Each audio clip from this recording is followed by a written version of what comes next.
अब हिंतराम वृक्ष बाला धनुष कैसे टूटली हो राजा। बरह बारिश हाम देवियों के पूजनी, बरह बारिश हाम देवियों के पूजनी।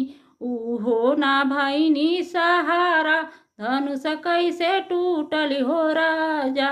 उहो ना भैनी सहारा धनुष कैसे टूटली हो राजा।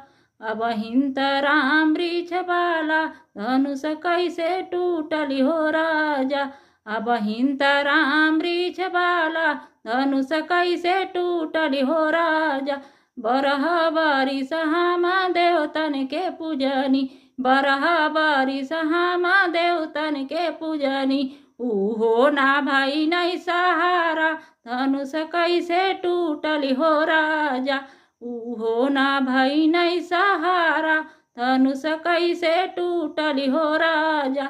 अब हिंतराम वृक्ष बाला धनुष कैसे टूटली हो राजा। अब हिंतराम वृक्ष बाला धनुष कैसे टूटली हो राजा।